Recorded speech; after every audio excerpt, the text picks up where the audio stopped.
নামলেন? দেখুন, পশ্চিমবাংলায় গত 15 বছরে খুন সমস্ত রেকর্ড ভেঙে গেছে, কিন্তু পশ্চিমবাংলায় কোনো জায়গায় পীড়িতার বাড়িতে টিএমসির কোনো নেতাকে আমরা দেখিনি। বরঞ্চ পুলিশ আপ্রাণ চেষ্টা করেছে যাতে বিরোধীরাও না যায়। মমতা ব্যানার্জি পীড়িতার পরিবারের সঙ্গে দেখা করেছেন কি? এই যে আজকে এমপি এমএলএরা ওখানে ভাষণ দিচ্ছিলেন, তাদেরকে পশ্চিমবাংলায় কোনো জায়গায় দেখেনি। তামান্নার বাড়িতে কে গেছিল? তামান্নার মাকে কে সান্ত্বনা দিয়েছে? তামান্নার দোষীদের কে ধরেছে? কেউ ধরেনি। আজকে কথা বলছেন, আমাদের মুখ্যমন্ত্রী বলে দিয়েছেন কাউকে আটকানো হবে না। গেছেন ভূতের মতো, ওখানে বলছে আটকানো। তোমাদের আটকাবে কি? রাস্তায় একটা কুকুরও আসে না ওরা বেরোলে। আজকে ওরা ডায়লগ মারছে। সেই জন্য মানুষ ডিম মারেনি বারুইপুরে, ভাগ্য ভালো। সেই জন্য সাবধানে যান। মমতা ব্যানার্জি বাড়িতে বসে আছেন, আটকানো হয়েছে, আপনাকে কেউ আটকাতে যাবে না। আমরা সময় নষ্ট করবো কেন তোমাদের আটকে? মানুষ তোমাদের আটকেছে। সেজন্য এইসব ফালতু ডায়লগবাজি বন্ধ করুন। আজকে যে ওয়েস্ট বেঙ্গলকে হেভেন তৈরি করেছেন আপনারা, সারা বিশ্বেতে পশ্চিমবাংলার বদনাম কোন জন্য? কে করেছে এটা? নিঃসন্দেহে বারুইপুরে যে ঘটনা হয়েছে খুবই লজ্জাজনক এবং এটা নিন্দাজনক, এবং তার কি করা উচিত মুখ্যমন্ত্রী কথা দিয়েছেন, এক রাত্রের মধ্যে সব দোষী থেকে বার করেছি, মাটির তলা থেকেও বার করবো আমরা। অভ্যাস হয়ে গেছে পুলিশের এবং এখানকার গুন্ডাদের বদমাইশি করা। কি করে বদমাইশি বন্ধ করতে আমরা জানি। যারা এসব করছে তারা দেখে নিক বারুইপুরে যে আমরা যা করেছি।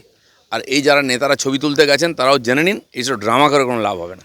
অভিষেক বন্দ্যোপাধ্যায় সহমর্মিতা জ্ঞাপনের জন্য নিজের এক্স হ্যান্ডেলে একটা পোস্ট করেন, কিন্তু তিনি একজন সাংসদ, তার এটা বোঝা উচিত নির্যাতিতার মা, তার ভিডিও, তার ছবি প্রকাশ্যে আনা যায় না। এখানে সরাসরি জাতীয় মহিলা কমিশন এবং সুপ্রিম কোর্টের গাইডলাইন ভায়োলেটর। তিনি পরবর্তীকালে সেই ছবি ব্লাড করে ওটাকে ডিলিট করে রিপোস্ট করেছেন। ততক্ষণে ওই ছবিটা, মায়ের ছবিটা, সেটা কিন্তু গোটা বাংলায়, গোটা দেশে লিক হয়ে গেছে। জানুন, এরা কোনোদিন নিয়মকানুন মানেনি। অভিষেক ব্যানার্জির এলাকায় ডায়মন্ড হারবারে বাড়ি বাড়িতে অত্যাচার হয়েছে। আজকে তারা মুখ খুলছেন মহিলারা ওখানকার কী হয়েছে। উনি কোনোদিন শুনেছেন এটা কারো কথা? দুঃখের কথা। একটা স্টেটমেন্ট দিয়েছেন, এটা নিন্দা করেছেন? করেননি। আজ সময় খারাপ হয়ে গেছে, এখন ভালো হওয়ার চেষ্টা করছেন, কোনো লাভ হবে না। আরেকটা শেষ প্রশ্ন, সেটা হচ্ছে যে 4 তারিখের পর, 4 মের পর থেকে রাজ্যের অধিকাংশ পঞ্চায়েত, যেগুলোর প্রধান বা উপপ্রধান তৃণমূল কংগ্রেসের, তারা নিজেদের দপ্তরে যাওয়া বন্ধ করে দিয়েছেন। তারা বিভিন্ন কাগজপত্র ফর্মে সই করা বন্ধ করে দিয়েছেন, এবং ল্যাডের যে টাকাগুলো, অনুদানের যে টাকাগুলো, যেগুলো পঞ্চায়েত ব্যবহার করে, সেগুলো কার্যত রোল ওভার হচ্ছে না। আপনি এখন এই দপ্তরের দায়িত্বে রয়েছেন। 2000 পঞ্চায়েত প্রধান অফিস যাচ্ছে না, আর সইও করছে না। 114 জন প্রধান রিজাইন করেছে, 89 জন উপপ্রধান রিজাইন করেছে। আমি জানি না আরও হয়েছে কিনা। আমি মিটিং নিয়েছি সেদিন ভার্চুয়ালি, সেখানে 26-এর বেশি প্রধান ছিলেন। আমি আপিল করেছি, আসুন নিজের দায়িত্ব সামলে নিন। 3 মাস 4 মাস আপনারা অফিসে যাননি, সাধারণ মানুষ ক্ষতিগ্রস্ত হচ্ছে। তারা একটা সার্টিফিকেটের জন্য ঘুরছে, বাচ্চারা আসছে সার্টিফিকেটের জন্য, ইনকাম সার্টিফিকেট, রেসিডেন্স সার্টিফিকেটের জন্য। তারা আপনাকে ভোট দিয়ে জিতিয়েছিল, তারা ভোট দিয়েছিলেন না জানি না, আপনারা জিতেছেন। মানুষকে পরিষেবা দেওয়ার জন্য একটা দিন। তারা ডিমের ভয়ে হয়তো যাচ্ছে না। আমি বলছি ডিম তো কিছুই না, বাড়ি ঘেরাও করে ইট মারবে লোকে। আর যদি আপনারা না আসেন, হয় রিজাইন করুন, নাহলে দপ্তরে আসুন, সুরক্ষার ব্যবস্থা ইত্যাদি আমরা দেখব। আমাদের এমএলএরা আপনারা দেখবে, কাজ করবেন। আমি ভিডিওকেও বলেছি দেখুন যারা কাজ করেন। যদি না আসেন আর রিজাইন না করেন, সত্যি সত্যি আমাদের লোকেরা বাড়ি ঘেরাও করবে, ইট মারবে। কারণ আপনারা সমাজবিরোধীর মতো ব্যবহার করছেন। সাধারণ মানুষকে কষ্ট দেওয়ার অধিকার কারণেই আমরাও ভোটে জিতে এসেছি, সরকার চালাচ্ছি। ওরা এটা দেখাতে চাইছে, দেখো বিজেপি জেতার পরে লোকে সুবিধা পাচ্ছে না, কারণ মানুষ কষ্ট পাবে। 80% পশ্চিমবাংলার এলাকা গ্রামীণ, সেখানে প্রধানদের হাতে আছে। তো টিএমসির প্রধানরা যদি মনে করে তারা পরিষেবা দেবে না, বিজেপির বদনাম হবে, যাব না আমরা। পাবলিকই বাড়ি থেকে টেনে এসে পিটবে। আমি আপিল করেছি, একটা মাস দেখছি আমরা কতটা কাজ হচ্ছে। কারণ জিরামজির কাজ শুরু হয়েছে, সেখানেও প্রধানদের সই চাই, নাহলে অ্যাকাউন্টে টাকা আসবে না। এ সমস্ত অধিকার দেওয়া হয়েছে পঞ্চায়েতকে, এবং শক্ত আইন আছে, সেখানে সহযোগিতা চাই। নাহলে বাড়ি থেকে ধরে নিয়ে এসে রিজাইন করাবো, নতুন করে আবার ইলেকশন করাবো। ঠিক এই জায়গা থেকে আপনার কাছে আমার প্রশ্ন, কলকাতা পুরসভাতেও এরকম একটা অচলাবস্থা তৈরি হতে চলেছে, যেখানে একাধিক কাউন্সিলর তারা পলাতক, কেউ গ্রেপ্তার, কেউ ভিন রাজ্যে গাঁটাকাটি আছেন, কেউ পুরসভায় যাচ্ছেন না। সেই জায়গা থেকে স্মিতা পাণ্ডে, তাকে পৌর প্রশাসক নিয়োগ করে সমস্ত কাজকর্ম পরিচালনার বিল পাশ হয়েছে। আপনি ক্যাবিনেট মন্ত্রী, বিধানসভায় আপনি একটি অ্যামেন্ডমেন্ট বিল পাশ করে এই ভিপ জিরামজির যে কাজটা, সেটা পেন্ডিং কাজটা, সেটাকে চালু করে দেওয়ার জন্য আপনিও তো প্রশাসক নিয়োগ করতে পারেন। সব কথা হয়ে গেছে, সব রাস্তা খোলা আছে। মাননীয় মুখ্যমন্ত্রী, মাননীয় মুখ্য সচিব সবার সঙ্গে আমার আলোচনা হয়েছে। কেন্দ্রে মাননীয় প্রধানমন্ত্রীর সঙ্গে আমি 20 মিনিট কথা বলেছি, এই সমস্যাগুলো জানিয়েছি। উনি সাজেশন দিয়েছেন।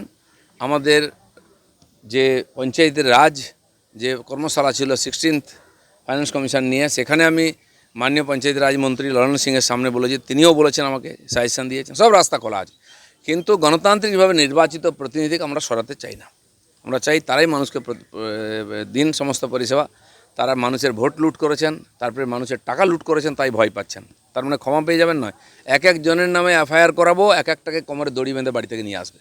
সে রাস্তা আমাদের কাছে খোলা আছে। তাই ভালোই ভালোই এগুলো করুন, নাহলে সব আঙুল কী করে বাঁকা করতে আমরা জানি।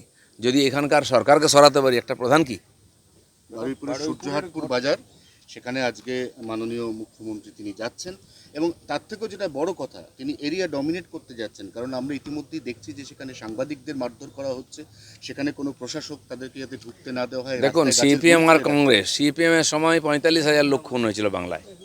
আমি মেদিনীপুরের ছেলে, জমি খুঁড়লে হাড়গোড় বেরাতো। সুশান্ত ঘোষ ইত্যাদি তারা বিখ্যাত হয়েছিলেন এই জন্য। সিপিএম টিএমসির আমলে সেই রেকর্ডকে ভেঙে দিয়েছে খুন। তো সেই জন্য আমরা জানি সবার ইতিহাস। বিজেপি জিতে এসছে, আমরা চাইলে হাজার হাজার লোককে ঘরছাড়া করতে পারতাম, ঘরে আঙুল লাগতো, মার হতো, একটা লোকের গায়ে হাত দিতে দিনই। তাই তারা যে ড্রামাটা করছেন সিপিএম আর কংগ্রেস, এটা বন্ধ করুন। হ্যাঁ, এটা ঘটনা হয়ে গেছে, সংখ্যালঘু সমাজের উপর হাত পড়েছে, তাই অনেকের গা গরম হয়ে গেছে। দিনের পর দিন হিন্দু মহিলারা হয়েছেন, মার্ডার হয়েছে, আমাদের কর্মীরা মার্ডার হয়েছে, বাড়ি ভেঙে দেওয়া হয়েছে, কাউকে যেতে দেখিনি। মুসলমানের গায়ে হাত লেগেছে, গা পুড়ে যাচ্ছে তোমাদের। এত পীড়িত কেন? মুসলমানদের ভোট পেয়েও জিততে পারেনি তোমরা। মানুষ ভোট দিয়ে আমাদের জিতিয়েছে, সরকার চলছে। মাননীয় মুখ্যমন্ত্রী যেটা বলেছেন সেটা করেছেন, এবং তিনি নিজে দেখতে যাচ্ছেন। মমতা ব্যানার্জি, বুদ্ধদেব বাবু কটা লোকের বাড়িতে গেছিলেন, পীড়িতের বাড়িতে। বাগটুইতে 10 জনকে পুড়িয়ে হত্যা করা হয়েছে জ্যান্ত, তারা সব মুসলমান ছিল। তখন এই মুসলমানগুলো কোথায় ছিল? কেন রাস্তায় নামেনি? হাওড়ায় যে ছেলেটাকে ছাদ থেকে পিটিয়ে ফেলে দেওয়া হয়েছিল, মেরে দেওয়া হয়েছিল, কখন মুসলমানটা কথা প্রতিবাদ করেছিল? টিএমসি হলে তোমার বাপ, আর বিজেপি শতবাপ হয়ে গেল। বেশি বাড়াবাড়ি করবেন না। পুলিশের রূপ দেখেছেন তো, পাল্টে গেছে। কাকে কেউ সোজা করতে আমরা জানি। এসব ড্রামা বন্ধ করুন, বিজেপিকে কাজ করতে দিন, সরকার মুখ্যমন্ত্রীর উপর ভরসা করুন, আর আমরা সমস্ত সমাধান করব। শান্তিতে মানুষ থাকার জন্য ভোট দিয়ে পরিবর্তন করেছে। যারা অশান্তি করতে রাস্তায় নামবে, তাদের জন্য আমাদের দাওয়াই জানা আছে। বারুইপুরে একটার পর একটা ঘটনা দিয়ে আইন শৃঙ্খলা পরিস্থিতিটা কোথাও ভাঙার চেষ্টা হচ্ছে। গতকাল একটা কিশোর পরিষ্কার ছিল, রাস্তায় যে আগুন জ্বালানো করা হচ্ছে, আরজি করার সময় সাধারণ মানুষ নেমেছিল, এটা করেছিল। সবে তো 2 মাস হয়নি এখনো সরকারের। সরকার আন্তরিক কিনা দেখুন। কজন খুনি, কজন দোষী সাজা পেত, এক রাত্রের মতো ধরা পড়তো, যেটা আমরা করেছি। প্রত্যেকটি দোষীকে ধরে নিয়ে এসেছি। তারপরে যদি কেউ ড্রামা করেন, আমরা জানি সবাইকে সিধে করতে।